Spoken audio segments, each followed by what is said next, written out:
کل ہارٹ نامی ایک یہودی رائٹر نے 28 سال تحقیق کرنے کے بعد ایک کتاب لکھی جس کا نام 100 اہم ترین شخصیات۔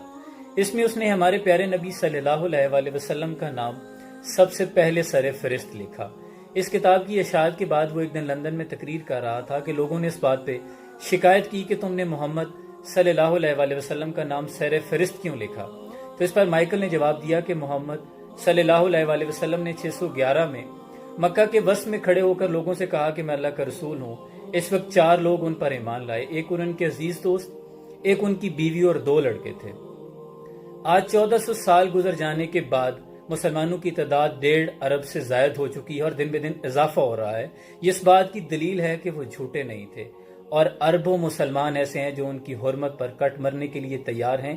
کیا ایک بھی عیسائی ایسا ہے جو یسوع کے لیے مرنے کے لیے تیار ہو؟ اس کے بعد مجمع پہ ایک سناٹا طاری تھا، سب خاموش ہو چکے تھے۔ شاہ شمس تبریزی رحمۃ اللہ علیہ لکھتے ہیں کہ جب کوئی اس کا سچا چاہنے والا میں کدے جا پہنچے تو وہ میں کدہ اس کے لیے محراب و مسلح کی صورت اختیار کر لیتا ہے، لیکن اگر کوئی بہکا ہوا میں خوار مسجد جا پہنچے تو مسجد اس کے لیے مہخانہ بن جاتی ہے۔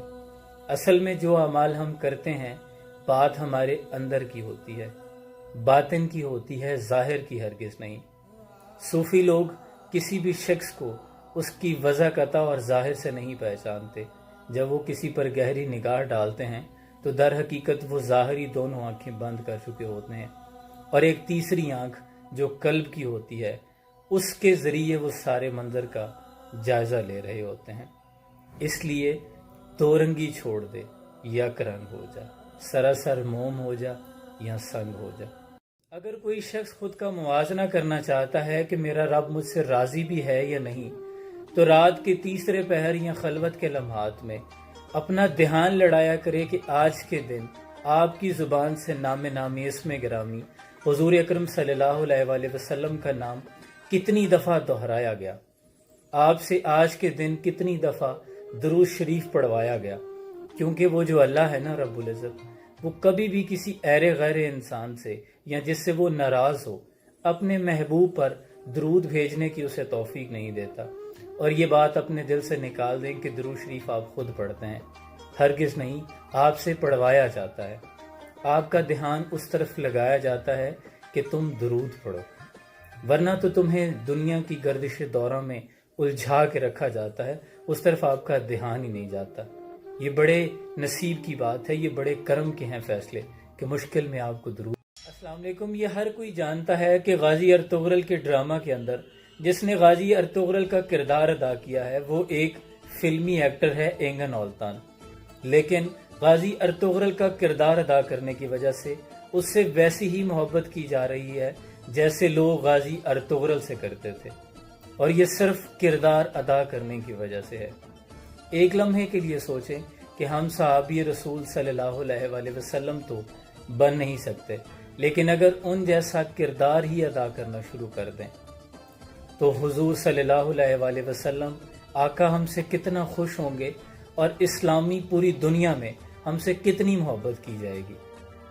بزرگ کہتے ہیں کہ پتر یہاں بہروپیے ہو گئے، یعنی روپ دھار کے بھی شام کو کہیں کچھ اکٹھا کر لیتے ہیں یا دنیا کی شہرتیں حاصل کر لیتے ہیں، تو اگر بندہ ہو ہی روپ والا جائے، اگر ویسا ہی بن جائے تو کیا کچھ حاصل۔ سلطنت عثمانیہ کے پہلے چیف آف آرمی سٹاف جس نے 99 سال کی عمر میں سلطنت کا پہلا شہر انازول فتح کیا، سلطنت کی 4 نسلوں کے ساتھ مل کر جنگیں لڑی۔ ارطغرل کا سب سے وفادار سپوت جس نے ارطغرل کی موت کے بعد اس کے بیٹے اور پوتے کا بھی ساتھ دیا۔ جنگ میں تلواروں کی جگہ کلہاڑی استعمال کرتے تھے۔ زندگی میں 7 کلہاڑیاں استعمال کی جو آج بھی استنبول کی ملٹری عجائب گھر میں موجود ہیں۔ 125 برس کی عمر میں ایک قلعہ کو فتح کرنے کے دوران اس حالت میں شہید ہوئے کہ ہاتھ میں کلہاڑی تھی اور سینے سے بہتا ہوا خون ریتلی زمین کو سیراب کر رہا تھا۔ اقبال کہتے ہیں کس کی ہیبت سے صنم سہمے ہوئے رہتے تھے، منہ کے بل گر کے ہو اللہ احد کہتے تھے۔